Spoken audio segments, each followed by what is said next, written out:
Hello guys, welcome back to our channel under the rock. ನಾನು ನಿಮ್ಮ host ಈಗನ್. ಇವತ್ತು ನಮ್ಮ ಜೊತೆ ಜುಕೆನೂ ಇದ್ದಾರೆ. ಇವತ್ತು ಅವರು ಕ್ಯಾಮ್ರಾ ಹಿಂದ್ಗಡೆ ಕೂತ್ಕೊಂಡು ನಮ್ಮ ಜೊತೆ ಕತೆ ಹೇಳ್ತಾರೆ. ಸೊ ಇವತ್ತಿನ ಕತೆ ಒಂಥರ ಸೆನ್ಸಿಟಿವ್ ಟಾಪಿಕ್ ಆಯಿತಾ. ಈ ಟಾಪಿಕಲ್ಲಿ ಇಷ್ಟು ದಿವಸ ನಾವು ವುಮೆನ್ ಮತ್ತು ಹೆಣ್ಮಕ್ಳು ಮತ್ತು ಗಂಡು ಮಕ್ಳ ಮಧ್ಯೆ ಅಂತರಗಳಿರೋದು ಅದನ್ನೆಲ್ಲ ನೋಡ್ತಾ ಇರ್ತಿದ್ವಿ ಜಾಸ್ತಿ. ಹೆಣ್ಮಕ್ಳಿಗಾಗುವಂಥ ತೊಂದರೆಗಳನ್ನು ಜಾಸ್ತಿ ನೋಡ್ತಾ ಇರ್ತಿದ್ವಿ. ಬಟ್ ಈಗ ಯಾಕೋ ಇದು ಹೆಣ್ಮಕ್ಳ ಮೇಲೆ ನಡೀತಾ ಇರುವಂಥ ತೊಂದರೆಗಳು ಏನು ಕೆಟ್ಟ ಕೆಟ್ಟ ಕಾರ್ಯಗಳುಂಟಲ್ಲ, ಈಗೀಗ ಜಾಸ್ತಿ ಮಕ್ಕಳ ಕಡೆ ತಿರುಗ್ತಾ ಉಂಟೇನೋ ಅಂತ ನನಗೆ ತುಂಬ ಅನ್ನಿಸ್ತಾ ಇತ್ತಾಗಿತ್ತು. ಅದಕ್ಕೆ ರಿಲೇಟೆಡ್ ತುಂಬ ಮೂವೀಸ್ ನೋಡಿದೆ, ನಾನು ತುಂಬ ಡಾಕ್ಯುಮೆಂಟ್ರೀಸ್ ನೋಡಿದ್ದೀನಿ. ಸೊ ಅವೆಲ್ಲ ಮೂವೀಸು, ಅದರಲ್ಲಿ ಬೆಸ್ಟ್ ಇರುವಂಥ ಮೂವೀಸು ಮತ್ತು ಬೆಸ್ಟ್ ಇರುವಂಥ ಡಾಕ್ಯುಮೆಂಟ್ರಿನ ಇವತ್ತು ನಾನು ನಿಮಗೆಲ್ಲ ಹೇಳ್ತಾ ಇದ್ದೀನಿ. ರೀಸೆಂಟ್ಲಿ ನಾನು ಇನ್ಸ್ಟಾಗ್ರಾಮ್ ನೋಡ್ತಾ ಇರ್ಬೇಕಾರೆ ಹಿಂಗೆ ಅದು ಯಾವುದೋ ಒಂದು ನ್ಯೂಸ್ ಚಾನಲಿಂದು ಅವ್ರದ್ದು ಇನ್ಸ್ಟಾ ಪೇಜ್ ಇರ್ತದಲ್ಲ, ಅದು ಸ್ಪಾನ್ಸರ್ಡ್ ಆಗಿ ಬರ್ತಾ ಇತ್ತಾಯ್ತಾ ರಿಕಮೆಂಡ್ಸಲ್ಲಿ. ನಾನು ತಗೊಂಡು ನೋಡ್ತಾ ಇದ್ದೆ ಏನಿದು ವೀಡಿಯೋ ಅಂತ ಹೇಳ್ಕೊಂಡು ಅಂತ. ಅದರಲ್ಲಿ ಏನಾಗ್ತಿದೆ ಅಂತಂದರೆ ಒಂದು ಹೆಂಗಸಿದ್ದಾಳಲ್ಲ, ಸೊ ಆ ಹೆಂಗಸು ಒಂದು ಮಗು ಕೇಳ್ತಾ ಇದೆ, ಮಗುಕ್ಕೆ ಒಂದಿಷ್ಟು ಕ್ವಶನ್ಸ್ ಕೇಳ್ತಾ ಇದೆ. ಬಟ್ ಈ ಮಗು ಈ ಥರ ಹಿಂಗೆ ನಾರ್ಮಲಾಗಿ ಅವ್ರು ಕೂತ್ಕೊಂಡು ಮಾತಾಡಿದಾಗಲೇ ಆ ಥರ ನಡೀತಾ ಇಲ್ಲ. ಯಾವ ಥರ ಇದೆ ಅಂದರೆ ಆ ಮಗು ಎದುರಿಗೊಂದು ರೀಲಿಂಗ್ಸ್ ಇದೆ ಅಂತಂದರೆ ಆ್ಯಸ್ ಇಫ್ ವಿಂಡೋಯಿಂದ ಹೊರಗಡೆ, ಅಂದರೆ ಹೆಂಗೆ ಹೇಳ್ತೀಯ, ಒಂದು ಹಾಂ ಅದೇ ಒಂಥರ ಪೀಕ್ ಮಾಡ್ತಾ ಇರೋಂಗೆ, ವಿಂಡೋಯಿಂದ ಅವ್ರಿಗೆ ಮಾತಾಡ್ಸ್ತಾ ಇರೋಂಗೆ ಆ ಥರ ಒಂದು ವೀಡಿಯೋ ಬಂದಿತ್ತಾಯ್ತಾ. ಆ ಮಗು ಒಂಥರ ತುಂಬ ಇನ್ನೋಸೆಂಟ್, ಒಂದು 2-3 ವರ್ಷದ ಮಗು ಅಷ್ಟೇ ಆಯಿತಾ, 2-4 ವರ್ಷದ ಮಗು. ನಂಗೆ ಹೆಚ್ಚು ಐಡಿಯಾ ಇಲ್ಲ ಅದ್ರ ಬಗ್ಗೆ. ಕಡೆಗೆ ಅದನ್ನು ಇವರು ಒಬ್ಬರು ಹೆಂಗಸಿರ್ತಾರಲ್ಲ ಅವ್ರು ಕೇಳ್ತಾರೆ, ಏನಾಯ್ತಮ್ಮ, ಯಾಕೆ ನೀನು ಹಿಂಗೆ ನಿಂತ್ಕೊಂಡಿದ್ಯಾ ಇಲ್ಲಿ ಅಂತ ಹೇಳ್ಕೊಂಡು. ಅವ್ರು ಹೇಳ್ತಾರೆ, ಇಲ್ಲ ಅಮ್ಮ ಎಲ್ಲ ಯಾರೂ ಇಲ್ಲ, ನಾನು ಮನೇಲಿದ್ದೀನಿ, ಬೋರ್ ಹೊಡಿತಾ ಉಂಟು, ಹಾಗೇನೋ ಎಂಥದ್ದು ಅಂತಿದ್ದಾಳೆ, ಹಸು ಆಗ್ತಾ ಉಂಟು ಅಂತೆಲ್ಲ ಹೇಳ್ತಿದ್ದಾಳೆ. ಸೊ ಅವ್ರು ಹೆಂಗ್ಸ್ ಕೇಳ್ತಾಳೆ, ಇಲ್ಲ ಎಲ್ಲಿ ಹೋದ್ರು ನಿಮ್ಮಮ್ಮ ಹಂಗಿಂಗೆ ಅಂತ. ಅವಳು ಹೇಳ್ತಾ ಇದ್ದಾಳೆ, ಅಷ್ಟು ಸಣ್ಣ ಮಗು ಆಯಿತಾ, ಹೇಳ್ತಾಳೆ ಇಲ್ಲ ಕೆಲ್ಸಕ್ಕೆ ಹೋದ್ಲು ಹಂಗಿಂಗೆ ಅಂತ ಹೇಳಿ ಅಂತ. ಕಡೆಗೆ ಅದಾದ್ಮೇಲೆ ಅವಳ ಮಗು ಆ ರೀಲಿಂಗ್ಸನ್ನೆಲ್ಲ ಹಿಂಗೆ ಹಿಡ್ಕೊಂಡಿದ್ದೆ ಆಯಿತಾ. ಆ ಹಿಡ್ಕೊಂಡಿದ್ದು ನೋಡಿದಾಗ ಅವಳ ಕೈ ಮೇಲೆಲ್ಲ ಗಾಯ ಇದೆ, ಸೇಮ್ ನನ್ನ ಕೈ ಮೇಲೆ ಹಂಗೆ ಗಾಯ ಉಂಟಲ್ಲ. ಬಟ್ ನಂದು ಆ ಥರ ಅಲ್ಲ, ನಂದು ಹಾಗೆ ಗಾಯ ಇರೋದು. ಸೊ ಹಾಂ, ಸೊ ಅವಳ ಕೈ ಮೇಲೆ ಕೂಡ ಏನೇನೋ ಗಾಯ ಇದೆ ಆಯಿತಾ. ಆ ಗಾಯ ನೋಡ್ಕೊಂಡು ಕೇಳ್ತಾಳೆ, ಏನಮ್ಮ ಹೆಂಗಾಯ್ತು ಪುಟ್ಟ ಇದು ನಿಂಗೆ ಈ ಥರ ಗಾಯ ಅಂತೆಲ್ಲ ಕೇಳ್ತಾಳೆ ಅವ್ರಮ್ಮ ಆಯಿತಾ. ಆ ಮಗು ಹೇಳ್ತಾಳೆ, ಇಲ್ಲ ನನಗೆ ಅಮ್ಮ ಮತ್ತು ಮಾಮ ಹೊಡೆದ್ರು ಅಂತ ಹೇಳ್ತಾರೆ. ಸೊ ಮಾಮ ಯಾರು ಅಂತ ಕೇಳ್ತಾರೆ ಅವರು. ಇಲ್ಲ ಮಾಮ ಹೀಗೆ ಅವರು ಅಮ್ಮನ ಜೊತೆ ಬರ್ತಾರೆ ಆ ಥರ ಏನೋ ಅಂತಂದ್ಲು ಆಯಿತಾ ಆ ಮಗು. ಅಷ್ಟು ಅಂದರೆ ನೀ ಜಸ್ಟ್ ಇಮ್ಯಾಜಿನ್ ಮಾಡೋ, ಅಷ್ಟು ಸಣ್ಣ ಮಗು ಆಯಿತಾ, ಇದೆಲ್ಲ ಡೀಟೇಲ್ಸ್ ಕೊಡ್ತಾ ಇದೆ ಓಕೆ. ಸೊ ಅವ್ರು ಕೇಳ್ತಾರೆ, ಈಗ ಹಸು ಆಗ್ತಾ ಇದೆಯಾ ಮಗ ನಿನಗೆ ಅಂತ ಕೇಳ್ತಾರೆ ಅವ್ರ ಆಂಟಿ. ಅಷ್ಟೊತ್ತಿಗೆ ಆ ಮಗು ಹೇಳ್ತಾಳೆ, ಹಾಂ ಹೌದು ನಂಗೆ ಹಸು ಆಗ್ತಾ ಉಂಟು ಅಂತ. ಅಮ್ಮ ಎಷ್ಟೊತ್ತಿಗೆ ಬರ್ತಾರೆ ಕೇಳ್ತಾರೆ. ಅದು ಎಷ್ಟು ಲೇಟ್ ಆಗ್ತದೆ, ತುಂಬ ಲೇಟ್ ಆಗ್ತದೆ ಅಮ್ಮ, ಆ ಥರ ಎಲ್ಲ ಹೇಳ್ತಾ ಇದ್ದಾರೆ ಆಯಿತಾ. ಸೊ ಅಷ್ಟೊತ್ತಿಗೆ ಅದೇ ಮಗುದು ಇಂಟ್ರಾಕ್ಷನ್ ನಡೀತಿತ್ತು. ನನಗೆ ಅನಿಸ್ತು, ಇದು ಏನಿದು ಈ ಥರ ವಿಯರ್ಡ್ ಅಂತ. ಕಡೆಗೆ ನೋಡಿದರೆ ಅದ್ರ ಬ್ಯಾಕ್ಗ್ರೌಂಡ್ ಸ್ಟೋರಿ ನೋಡಿದರೆ, ಸೊ ಇವರಮ್ಮ ಕೆಲ್ಸಕ್ಕೆ ಹೋಗ್ತಾಳೆ, ಬೆಳಗ್ಗೆ ಮಗುವನ್ನು ಮನೇಲಿ ಬಿಟ್ಟು ಹಾಗೆ ಲಾಕ್ ಮಾಡಿ, ಮಗುವನ್ನು ಹಾಗೆ ಬಿಟ್ಟು ಲಾಕ್ ಮಾಡಿ ಕೆಲ್ಸಕ್ಕೆ ಹೋಗ್ತಾಳೆ, ಯಾರೂ ಇಲ್ಲ ಆ ಮಗುಗೆ ನೋಡ್ಕೊಳ್ಳಿಕ್ಕೆ. ಸೊ ಈ ಥರ ಸಿಚುವೇಶನ್ಸ್ ಬೇರೆ ಎಲ್ಲ ತಾಯಂದಿರುಗಳಿಗೆ ಬರ್ತದೆ ಆಯಿತಾ, ವರ್ಕಿಂಗ್ ವುಮೆನಿಗೆ ಬರ್ತದೆ. ಇವನ್ ನಮ್ಮ ಅಮ್ಮ ಕೂಡ ಕೆಲ್ಸಕ್ಕೆ ಹೋಗಬೇಕಾದ್ರೆ ಕೂಡ ಯಾರು ನನ್ನ ತಂಗಿ ನೋಡ್ಕೊಳ್ಳಿಕ್ಕೆಲ್ಲ ಇರಲಿಲ್ಲಾಗಿತ್ತು. ಬಟ್ ಅದಕ್ಕೋಸ್ಕರ ನನ್ನ ಅಥವಾ ನಮ್ಮ ಅಜ್ಜಿ ಅಂದರೆ ಅಮ್ಮನ ತಾಯಿಯನ್ನು ಇಟ್ಟೆಲ್ಲ ಹೋಗ್ತಿದ್ರು, ಅಥವಾ ನಮ್ಮ ಅಮ್ಮಂದು ನಾದಿನಿಗಳನ್ನು, ನಮ್ಮ ಆಂಟಿಗಳನ್ನೆಲ್ಲ ಕರ್ಕೊಂಬಂದು ಇಟ್ಕೊತಿದ್ರು ಆಯಿತಾ. ಸೊ ನಾನು ಹೇಳ್ತಾ ಇರೋದು ಅಂತಂದರೆ, ಅಬ್ಸಲ್ಯೂಟ್ಲಿ ಯಾರೂ ಇಲ್ಲದೆ ಆ ಮಗುವನ್ನು ಲಾಕ್ ಮಾಡಿ ಬೆಳಗ್ಗೆಯಿಂದ ಸಂಜೆವರೆಗೆ ಬಿಡೋದು ಎಷ್ಟು ಮಟ್ಟಿಗೆ ಸರಿ. ಅದಾದಮೇಲೆ ಅವ್ರ ಅಪ್ಪಂದು ಯಾವುದೇ ಥರ ಈ ಸ್ಟೋರಿಯಲ್ಲಿ ಪ್ರೆಸೆನ್ಸೇ ಇಲ್ಲ. ಅವ್ರ ಅಪ್ಪಂದು ಏನು ಕತೆ ಏನು ಅದು ಹೊತ್ತು ಯಾರೂ ಇಲ್ಲ ಆಯಿತಾ. ಬಟ್ ಆ ಮಗು ಕಂಟಿನ್ಯೂಸ್ಲಿ ಏನು ಹೇಳ್ತಾ ಇದೆ ಅಂತಂದರೆ ಮಾಮ ಅಂತ ಹೇಳ್ತಾ ಇದೆ. ಸೊ ಇವ್ರದ್ದೆಲ್ಲ ಏನು ಹೇಳ್ತಾ ಇದ್ದಾರೆ ಅಂತಂದರೆ, ಅವ್ರು ಯಾರೆಲ್ಲ ಜನ ಇದ್ರಲ್ಲ ಅವ್ರನ್ನೆಲ್ಲ ಕೇಳಿ ಮಾಡಿದ್ದು, ಅವ್ರು ಹೋಗ್ಕೊಂಡು ಅವರೆಲ್ಲ ಏನು ಹೇಳ್ತಾ ಇದ್ದಾರೆ ಅಂತಂದರೆ, ಸೊ ಇವಳೇನಿದೆ ಬಾಯ್ ಫ್ರೆಂಡನ್ನು ಕರ್ಕೊಂಬರ್ತಾಳೆ ಅಂತ. ಅವರಿಬ್ಬರು ಸೇರಿ ಆ ಮಗುಗೆಲ್ಲ ಹೊಡಿತಾರೆ, ಸರಿ ಬಿಹೇವ್ ಮಾಡ್ದಾಗಿದ್ರೆ ಆ ಥರ ಅಂಥೇಳಿ. ಸೊ ಒಂದು ನೆಕ್ಸ್ಟ್ ಸ್ವಲ್ಪ ದಿವಸದಲ್ಲೇ ಅವ್ರಿಗೆ ಪೊಲೀಸ್ ಏನೋ ಬರ್ತಾರೆ, ಏನೋ ಆಗ್ತದೆ ಅವ್ರ ಮನೆಗೆ. ಅವಳು ಅಷ್ಟೊತ್ತಿಗೆ ಜಸ್ಟ್ ಕೆಲಸದಿಂದ ಬಂದಿರ್ತಾಳೆ. ಅವ್ಳಿಗೆ ಹೋಗಿ ಕೇಳ್ತಾರೆ, ಏನಮ್ಮ ಯಾಕೆ ಹಿಂಗೆ ಮಗು ಬಿಟ್ಟಾಕೆ ಹೋಗ್ತೀರಾ ಅಂಥೇಳಿ. ಹೇಳ್ತಾಳೆ, ಇಲ್ಲ ನನಗೆ 4-5 ತಿಂಗಳಿಂದ ನಂಗೆ ಕೆಲಸ ಇರಲಿಲ್ಲ, ನನಗೆ ಈ ಕೆಲಸ ಸಿಗ್ತಾ ಇದೆ ಹಂಗೆ, ಅದಕ್ಕೋಸ್ಕರ ನನಗೆ ಬಿಟ್ಟು ಹೋಗಬೇಕಾಗತ್ತೆ ಅಂಥೇಳಿ ಅಂತ. ಸೊ ಅವ್ರು ಹೇಳ್ತಾರೆ, ಸ್ವಲ್ಪ ಏನೋ ಒಂಥರ ಹೆಂಗೆ ಗೊತ್ತಾ, ಅವಳು ಮಾತಾಡೋ ವೇ ಹೆಂಗಿರ್ತದೆ ಅಂತಂದರೆ, ಆಸ್ ಇಫ್ ನೀವು ಯಾವುದೋ ಒಂದು ಟೀನೇಜರ್ಗೆ ಹೀಗೆಲ್ಲ ಕೇಳಿದಾಗ ಅವ್ರೊಂಥರ ಹಿಂಗೆ ಉಡಾಳ ಥರ ಮಾತಾಡ್ತಾರಲ್ಲ ಆ ಥರ ಕೇಳ್ತಾ ಉಂಟು. ಅಂದರೆ ನಿಜವಾಗ್ಲೂ ಅಮ್ಮನಿಗೆ ಕನ್ಸರ್ನ್ ಇದ್ದು ಅಥವಾ ಅವಳಿಗೆ ನಿಜ ಬೇಜಾರಾಗೆ ಆ ಥರ ಹೇಳ್ತಾ ಇಲ್ಲ ಅವಳು. ಹೇಳ್ತಾರೆ, ಇಲ್ಲ ನನಗೆ 4 ಮಂತ್ಸಿಂದ ನನಗೆ ಜಾಬ್ ಇದ್ದಿರಲಿಲ್ಲ, ಬಟ್ ನನಗೆ ಈಗ ಅದಕ್ಕೋಸ್ಕರ ನನಗೆ ಈಗ ಜಾಬ್ ಸಿಕ್ಕಿದೆ, ಅದಕ್ಕೆ ನಾನು ಹಿಂಗೆ ಬಿಟ್ಟು ಹೋಗ್ತಾ ಇದ್ದೀನಿ ಮಗಳನ್ನ ಅಂತ. ಕಡೆಗೆ ಅವ್ರು ಅಲ್ಲಿ ಇದವ್ರ ಜನ ಎಲ್ಲ ಕೇಳ್ತಾರೆ, ತುಂಬ ಜನ ಅಕ್ಯುಮುಲೇಟ್ ಆಗಿಬಿಟ್ಟಿದ್ದಾರೆ ಆಯಿತಾ ಈ ಸ್ಟೋರಿ ಕೇಳಿಕೊಂಡು ಅವ್ರ ಮನೆ ಮುಂದೆ. ಅವರು ಕೇಳ್ತಾ ಇದ್ದಾರೆ, ಏನ್ರಿ ಯಾಕೆ ಈ ಮಗು ಮೈ ಮೇಲೆ ಅಷ್ಟೆಲ್ಲ ಬರೆಗಿರೆಲ್ಲ ಬಿದ್ದಿದೆಯಲ್ಲ, ಈ ಥರ ಗಾಯ ಆಗಿದೆಯಲ್ಲ ಹೇಗೆ ಅಂತ ಕೇಳ್ತಾರೆ. ಅವಳು ಹೇಳ್ತಾ ಇದ್ದಾಳೆ, ಇಲ್ಲ ಮಗು ಬಿದ್ಕೊಂತು ಅಂತ ಹೇಳ್ಕೊಂಡು. ಅವ್ರು ಪದೇ ಪದೇ ಕೇಳ್ತಿದ್ದಾರೆ, ಮಗು ಬಿದ್ದು ಈ ಥರ ಗಾಯ ಆಗ್ಲಿಕ್ಕೆ ಸಾಧ್ಯ ಏನ್ರಿ ಕೇಳ್ತಿದ್ದಾರೆ. ಅಲ್ಲಿ ಈ ಜನರಿಗೆಲ್ಲ ರ್ಯಾಶ್ ಆಗ್ಲಿಕ್ಕೆ ಹೊತ್ಕೊಂಡ್ರು, ಅಂದರೆ ಅವ್ರಿಗೊಂದ್ಸಲ ಸಿಟ್ಟು ಬರ್ಲಿಕ್ಕೆ ಹೊತ್ಕೊಂತೀವ್ರಿ ಹಿಂಗೆ ಮಾಡ್ತಿದ್ದಾರೆ ಅಂತ ಹೇಳ್ಕೊಂಡು. ಇಟ್ಸ್ ಸೊ ಆಬ್ವಿಯಸ್ ದಟ್ ಅವಳ ಮೇಲೆಲ್ಲ ಹಿಂಗೆ ಹೊಡೆದಿದ್ದಾರೆ, ಬಡ್ದಿದ್ದಾರೆ, ಆ ಥರ ಎಲ್ಲ ನಡೆದಿದೆ ಅಂತ ಹೇಳ್ಕೊಂಡೆ. ಸೊ ನೀನು ಮಕ್ಕಳಿಗೆ ಡಿಸಿಪ್ಲಿನ್ ಮಾಡೋದಕ್ಕೂ ಮಕ್ಕಳ ಮೇಲೆ ಒಂದು ದೌರ್ಜನ್ಯ ಮಾಡೋದಕ್ಕೂ ಒಂದು ವೆರಿ ಫೈನ್ ಲೈನ್ ಇರ್ತದೆ ಆಯಿತಾ. ನೀನು ಮತ್ತೆ ಈಗ ರೀಸೆಂಟ್ಲಿ ಆ ಮಕ್ಳಿಗೆ ಹೊಡಿಬಾರ್ದು ಅದೆಲ್ಲ ಮಾಡಿದ್ದು ಯಾಕೋ ನಂಗೆ ಒಂದು ಲೆವೆಲಿಗೆ ಒಳ್ಳೇದಂತ ಅನಿಸ್ತದೆ. ಈಗ ಗೊತ್ತಾಗ್ತದೆ ನಮಗೆ ದೌರ್ಜನ್ಯ ಯಾವುದು, ಮಕ್ಕಳ ಮೇಲೆ ಹೀಗೆ ಬುದ್ಧಿ ಕಲಿಸ್ಲಿಕ್ಕೆ ಮಾಡ್ತಿರೋದು ಯಾವುದು ಅಂತೆಲ್ಲ ಹೇಳ್ಕೊಂಡು. ಸೊ ಇವ್ರಿಗೆ ಅದು ಗೊತ್ತಾಗ್ತದೆ ಆ ಥರ ಏನೋ ವಿಯರ್ಡ್ ಇದೆ ಅಂಥೇಳಿ. ಅವ್ರ ಮೇಲೆಲ್ಲ ಪೊಲೀಸನ್ನು ಕರೆಸ್ತಾರೆ, ಕಡೆಗೆ ಅವ್ರ ಅಮ್ಮನಿಗೆ ಏನೋ ಅದ್ರ ಬಗ್ಗೆ ಕೇಳ್ತಾರೆ, ಏನೋ ಮಾಡ್ತಾರೆ. ಮುಂದಿನ ಸ್ಟೋರಿ ಜೂಕೆ ನನಗೆ ಇನ್ನೂ ಕ್ಲಿಯರಾಗಿ ಹೇಳ್ತಿದ್ಲು. ಸೊ ಜೂಕೆಗೆ ಜಾಸ್ತಿ ಗೊತ್ತು. ಜೂಕೆ ನೀನು ಹೇಳೋದು ನಮ್ಮ ಮುಂದಿನ ಸ್ಟೋರಿ. ಅದು ಆಕ್ಚುಲಿ ಅವ್ರು ಎಂತ ಆಗ್ತದಂದ್ರೆ, ಅವಳು ಬರ್ತಾಳೆ ಫುಲ್ ರ್ಯಾಶ್ ಆಗಿ ಮಾತಾಡಕ್ಕೆ ಕುತ್ಕೊಂತಾಳೆ. ಅವ್ರದ್ದೆಲ್ಲ ನಿಮ್ಗೆ ಯಾಕೆ ಬೇಕು, ನಿಮ್ಗೆ ಯಾಕೆ ನಮ್ಮ ಮನೆ ವಿಷಯ ನಿಮ್ಗೆ ಯಾಕೆ, ಅವ್ರು ಹೇಳ್ಕೊಂಡು ಕೂತ್ಕೊಂತಾರೆ. ಮಗುಗೆ ಒಂದು ಊಟ ಇಲ್ಲದೆ ನಿಮ್ಗೆ ದಿನ ಬಿಟ್ಟು ಹೋಗ್ತೀಯಾ, ನಾವೆಲ್ಲ ಇಲ್ಲಿ ಈ ಏರಿಯಾದವರು ನಮ್ಗೆ ಗೊತ್ತಾಗತ್ತೆ ಯಾವ ಥರ ಮಗು ಬೆಳೀತಾ ಇದೆ ಆ ಥರ ಎಲ್ಲ, ಅದಕ್ಕೋಸ್ಕರ ನೀನು ಯಾಕೆ ಹಿಂಗೆ ಮಾಡ್ತಿದ್ಯಾ ಅಂತ ಅವ್ರಿಗೆ ಬೈಯ ಕತ್ಕೊಂತಾರೆ. ಕೊನೆಗೆ ಆ ಮಗುನ ಅದಷ್ಟೇ ಹಾಫ್ ಕಟ್ಟಾಗತ್ತೈತೆ ರೀಲ್ಸು. ನೆಕ್ಸ್ಟ್ ರೀಲ್ಸಲ್ಲಿ ಅಂದರೆ ನೆಕ್ಸ್ಟ್ ಒಂದು ಪಾರ್ಟ್ ಇರ್ತಲ್ಲ, ಆ ಪಾರ್ಟಲ್ಲಿ ಏನು ತೋರಿಸ್ತಾರಂದ್ರೆ ಅವರು ಆ ಮಗುನ ಬೇರೆ ಕಡೆ ಕರ್ಕೊ ಹೋಗ್ತಾರೆ ಆಯ್ತಾ. ಸೊ ಚೈಲ್ಡ್ ಲೈನ್ ಕರ್ಕೊಂಡು ಹೋದ್ರು ಅಂತ ಹೇಳ್ಕೊಂಡು ಆ ಮಗುನ ಕರ್ಕೊಂಡು ಹೋಗಾದ್ಮೇಲೆ ಅವಳು ಕೇಳ್ತಾ ಇದಾರೆ ಜನ, ನಿಮ್ಗೀಗ ಏನು ಮಗು ಬೇಕಾ, ಅದನ್ನ ಕರ್ಕೊಂಡ್ ಬರಕ್ಕೆ ನೀನ್ ಕಾಲ್ ಮಾಡ್ಬೇಕಾ, ಕರ್ಕೊಂಡ್ ಬರಕ್ಕೆ ಹೇಳದ ಅಂತ. ಅವ್ಳು ಹೇಳ್ತಿದ್ದಾಳೆ, ಇಲ್ಲ ಅದು ಅಲ್ಲೇ ಇರ್ಲಿ, ನಮ್ಗೆ ಇವಾಗ ಇದು ಪ್ರಾಬ್ಲಮ್ ಎಲ್ಲ ಸಾಲ್ವ್ ಆದ್ಮೇಲೆ ನಾನೇ ಕರ್ಕೊಂಡ್ ಬರ್ತೀನಿ. ಅವಳು ಆ ಥರ ಹೇಳೋದು ಒಂಥರ ಸೇನ್ ಅನಿಸ್ತದೆ. ಬಟ್ ಯಾವುದೇ ಅಮ್ಮನಿಗೆ ಅಷ್ಟು ಕನೆಕ್ಷನ್ ಇದ್ದಿದ್ರೆ ಅವರು ಆ ಥರ ಅವ್ರು ಎಷ್ಟೇ ತೊಂದರೆ ಆಗಲಿ ನನ್ನ ಮಕ್ಕಳು ನನ್ನ ಹತ್ರ ಇರಲಿ ಅನ್ನೋದೊಂದು ಏನೋ ಒಂದು ಹೋಪ್ ಇರ್ತದೆ. ಅಥವಾ ಅದು ಅಲ್ಲ, ಅವಳು ಹೇಳಿದ್ದು okay, it makes a sense. ಹೌದು, ನಂದೀಗ ಸದ್ಯಕ್ಕೆ ಸಿಚುವೇಶನ್ ಸರಿ ಇಲ್ಲ, ಮಗು ಅಲ್ಲಿರಲಿ, ಕಡೆಗೆ ಅದಾದ್ಮೇಲೆ ನಾನು ಕರ್ಕೊಂಬರ್ತೀನಿ ಹಂಗೆ ಹೇಳೋದು ಸರಿ. ಬಟ್ ಅದು ವೇ ಆಫ್ ಟೆಲ್ಲಿಂಗ್ ಏನಿರ್ತದಲ್ಲ, ಅದು ಆ ಪರ್ಸನ್ ಬಗ್ಗೆ ತುಂಬಾ ಮಾತಾಡ್ತದೆ. ಅರ್ಥ ಆಯಿತು? ಈಗ ನಾನು ಇರಲಿ ಅಲ್ಲಿ ಮಗು ಅಂತ ಹೇಳೋದು ಒಂದು ಬೇರೆ, ಇರಲಿ, ಇಲ್ಲ ನನಗೆ ಹಿಂಗುಂಟು, ಇದು ಇಷ್ಟು ದಿನ ಆದಮೇಲೆ ನಾನೇ ನೋಡ್ಕೊತೀನಿ ಅಂತ. ನಾನು ನೋಡಿದ್ದೀನಿ ಆ ವಿಡಿಯೋ.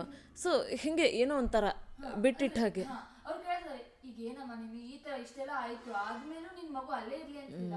ಅವ್ರು ಹೇಳ್ತಾರೆ, ಇಲ್ಲ ಇವಾಗ ನನ್ನ ಸಿಚುವೇಶನ್ ಹಿಂಗಿದೆಯಲ್ಲ ನೀವೆಲ್ಲ ಈ ತರ ಮಾಡ್ತಿದ್ದೀರಲ್ಲ, ನೀವೆಲ್ಲ ಇದನ್ನ ದೊಡ್ಡ ಮಾಡಿದ್ದು ಆ ತರ ಮಾತಾಡ್ತಿದ್ದಾಳೆ.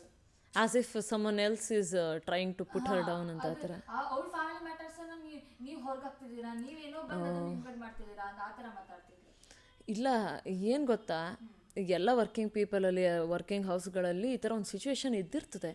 ಬಟ್ ಅಷ್ಟು ಸಣ್ಣ ಮಗುನ ಅಂದರೆ ಈಗ ನೋಡು ನೀನು, ಅದು ತುಂಬ ಸಣ್ಣವರ ಬಿಟ್ಟರು, ನೀನೊಂದು 10 ವರ್ಷದ್ದು ಅಥವಾ 7-8 ವರ್ಷದ ಮಕ್ಕಳನ್ನು ಬಿಟ್ಟು ಹೋದ್ರಂದ್ರೆ ಒಂದು ಲೆವೆಲ್ಲಿಗೆ ಸರಿ ಆಗ್ಬೋದೇನೋ, ನನಗೆ ಗೊತ್ತಿಲ್ಲ. I am not a parent or anything.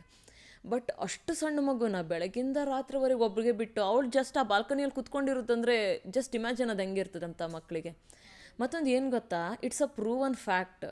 ಏನಂತಂದರೆ ಸೈಂಟಿಫಿಕ್ಕಾಗಿ ಮಕ್ಕಳದು ಆಲ್ರೆಡಿ ಏನೇನು ಕಲಿತಾರಲ್ಲ, ಟ್ರಾಮಾ ಗಿಮ್ ಅದೆಲ್ಲ ಏನೇನು ಹೊಸದು, ಅಂದರೆ ಎನ್ವಿರಾನ್ಮೆಂಟ್ ಜೊತೆ ಹೆಂಗೆ ಬೆರಿಬೇಕು, ಪೀಪಲನ್ನು ಹೆಂಗೆ ಪರ್ಸೀವ್ ಮಾಡಬೇಕು, ಯಾವ್ದು ಗುಡ್ ಯಾವ್ದು ಬ್ಯಾಡ್ ಅನ್ನೋದೆಲ್ಲ 5 ವರ್ಷದ ಒಳಗೇ ಆ ಮಗು ಕಲ್ತ್ಕೊಂಡ್ಬಿಟ್ಟಿರುತ್ತಂತೆ.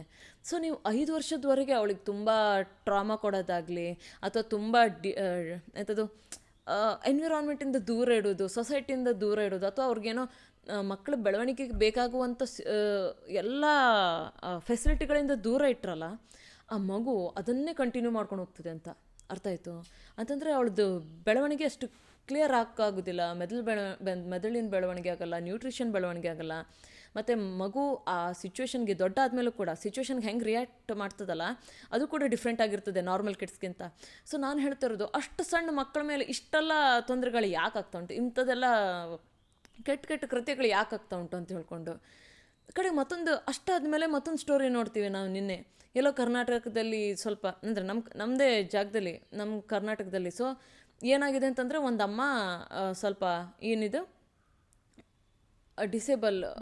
ಡಿಸೇಬಲ್ ಮಗುವನ್ನು ಎಲ್ಲೋ ನೀರಿಗೆ ಹಾಕಿತು ಅಂತ ಹೇಳ್ಕೊಂಡು, ಮೊಸಳಿಗೆ ಹಾಕಿದ. ಓ ಶಿಟ್, ಜಸ್ಟ್ ಇಮ್ಯಾಜಿನ್ ಓಕೆ, ನಾನು ಅರ್ಥ ಮಾಡ್ಕೊತೀನಿ ಎಲ್ಲರ ಲೈಫು ಸರಿ ಇದ್ದಿರೋದಿಲ್ಲ ಅಂತ ಹೇಳ್ಕೊಂಡು. ಸೊ ನಿಮ್ಗೆ ಅಷ್ಟೆಲ್ಲ ಮಕ್ಕಳನ್ನು ಸಾಕ್ಲಿಕ್ಕಾಗಲ್ಲ ಅಂತಂತಂದರೆ ಮಕ್ಕಳನ್ನು ಒಂದು ಹುಡ್ಸ್ಲಿಕ್ಕಂತ ಪ್ಲ್ಯಾನ್ ಯಾಕೆ ಮಾಡ್ತೀರಿ ನೀವು? ಅದೆಲ್ಲ ನಿಮಗೆ ಓಕೆ ಆಯ್ತಾ, ಇವಾಗ ಹುಡ್ಸೋದು ಅವ್ರ ಕೈಲಿರಲ್ಲ ಒಂದೊಂದ್ಸಲ ಹಂಗೆ ಒಂದಿಷ್ಟು ಫ್ಯಾಮಿಲಿ ಪ್ರೆಷರಿಂದ ಎಲ್ಲ ಮಕ್ಕಳು ಮಾಡ್ಕೊಂಡ್ಬಿಡ್ತಾರೆ ಆಯ್ತಾ. ಬಿಡ್ತಾರೆ. ಆದ್ರೆ ಅದನ್ನ ತಗೊಂಡು ಹೋಗಿ ಅವ್ರಿಗೆ ಅನಾಥಾಶ್ರಮ ಆಗಲಿ ಅಲ್ಲೆಲ್ಲ ತುಂಬಾ ಅನಾಥಾಶ್ರಮದವರು ಇದು ಆಗೋದಿಲ್ಲ, ಬಟ್ ಅಟ್ಲೀಸ್ಟ್ ಫೋಸ್ಟರ್ ಕೇರ್ಗಾರು ಎಂಥದಾರು ಒಂದು ಹಾಕ್ಬೋದಲ್ಲ, ಇಲ್ಲ ಹಾಸ್ಟೆಲ್ಗಾರು ಹಾಕಿ ನಾವು ಅಟ್ಲೀಸ್ಟ್ ನೀವು ಒಂದು ನಿಮ್ಮದು ಫೈನಾನ್ಷಿಯಲ್ ಸ್ಟೇಟಸ್ ಏನಾದ್ರು ಮೇಲೆ ಕೆಳಗೆ ಇದ್ರೆ ಅದು ಸೆಟ್ ಆಗೋವರೆಗೆ ಹಾಸ್ಟೆಲ್ ಗಿಸ್ಟೆಲ್ಗೆ ಎಲ್ಲರೂ ಹಾಕಿ ಮಕ್ಳಿಗೆ ಒಂದು ಏನೂ ಫೆಸಿಲಿಟಿ ಇಲ್ದಾಗಿರೋದ್ಕಿಂತ ಏನೋ ಒಂದು ಫೆಸಿಲಿಟಿ ಸಿಗ್ತಾ ಇದೆ ಅನ್ನೋದಲ್ಲ, ಅದು ಇಂಪಾರ್ಟೆಂಟ್ ಆಗ್ತದೆ. ಬಟ್ ನೀವು ಮನೇಲಿ ಇಟ್ಕೊಂಡು ಮಕ್ಕಳನ್ನ ಒಂಥರ ಯಾವುದೋ ಒಂದು ಮನೆದೊಂದು ಯಾವುದೋ ಒಂದು ಫರ್ನಿಚರ್ ಥರ ಟ್ರೀಟ್ ಮಾಡಿದ್ರೆ ಅದು ಅಲ್ಲೇ ಬಿದ್ಕೊಂಡಿರೋದು ಅದ್ಕೊಂಡಿರೋದು ತುಂಬಾ ಚೆನ್ನಾಗಿ ಟ್ರೀಟ್ಮೆಂಟ್ ಕ್ಲೀನ್ ಮಾಡಿರ್ತೀವಿ. ಹೌದು, ಅದೇ ಒಂದಿಷ್ಟು ಜನ ಮಕ್ಕಳ ಬಗ್ಗೆ ಅದು ಯಾಕಷ್ಟು ಮರ್ತೆ ಹೋಗ್ಬಿಡ್ತಾರೆ ಮಕ್ಕಳನ್ನು ಹುಡ್ಸ್ಕೊಂಡು ಅಂತ ನನಗೆ ನಿಜ ಅರ್ಥ ಆಗೋದಿಲ್ಲ ಆಯಿತಾ. ಸೊ ಅದೇ ಥರ ನಾನು ಒಂದಿಷ್ಟು ಮೂವಿಗಳನ್ನೆಲ್ಲ ನೋಡಿದ್ದೀನಿ, ಡಾಕ್ಯುಮೆಂಟ್ರೀಸ್ಗಳನ್ನೆಲ್ಲ ನೋಡಿದ್ದೀನಿ ನಾನು. ಕೊರಿಯಾದಲ್ಲಿ ಒಂದು ಕೇಸ್ ಆಗಿತ್ತಲ್ಲ, ಆ ಸಣ್ಣ ಮಗುದು, ಏನು ಆ ಸಣ್ಣ ಮಗುದು ಅವಳು ಕತ್ಕೊಂತ ಹೇಳ್ತಿದ್ಲಲ್ಲ. ಸೊ ರೀಸೆಂಟ್ಲಿ ಅಲ್ಲಿ ಏನಾಗಿತ್ತು ಅಂತಂದರೆ ಕೋರಿಯಾದಲ್ಲಿ ಒಂದು ಕೇಸ್ ಆಯಿತು, ತುಂಬ ದೊಡ್ಡ ಕೇಸ್ ಆಯಿತು.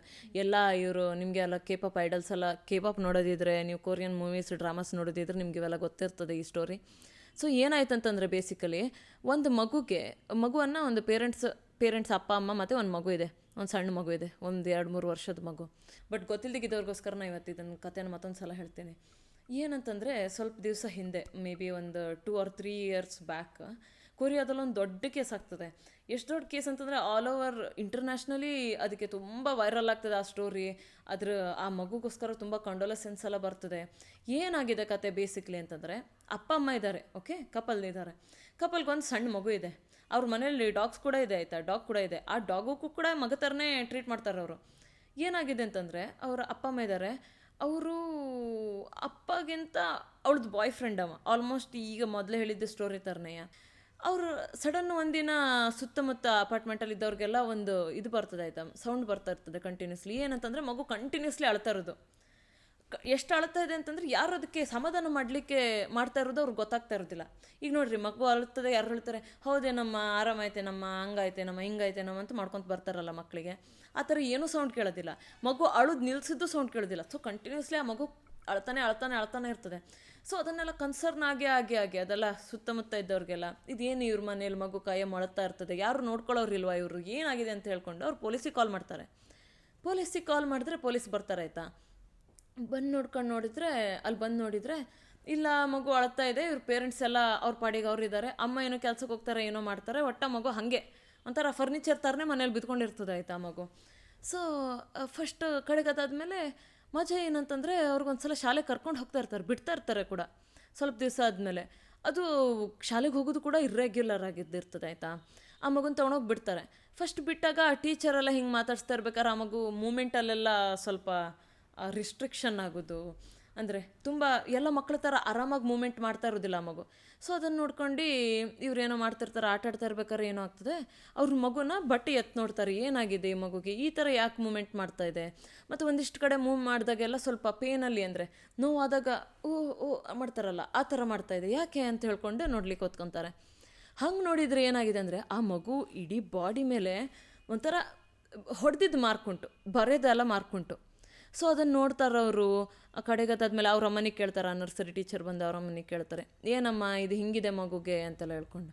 ಅದು ನಾನು ಬೈ ಮಿಸ್ಟೇಕ್ ಒಂದ್ಸಲ ಹಿಂಗೆ ಏನೋ ತಪ್ಪು ಮಾಡ್ತದೆ ತುಂಬ, ನಾನು ಹೊಡೆದ್ಬಿಟ್ಟೆ, ಇಲ್ಲ ಇನ್ನು ಹಂಗೆ ಮಾಡಲ್ಲ, ಅವಳು ಸರಿಯಾಗಿದೆ ಅಂತ ಹೇಳ್ಕೊಂಡು ಸರಿಯಾಗಿ ನೋಡ್ಕೊತಾ ಇದ್ದೀವಿ, ಇನ್ನು ಮತ್ತೆ ಹಂಗಾಗಲ್ಲ ಅಂತ.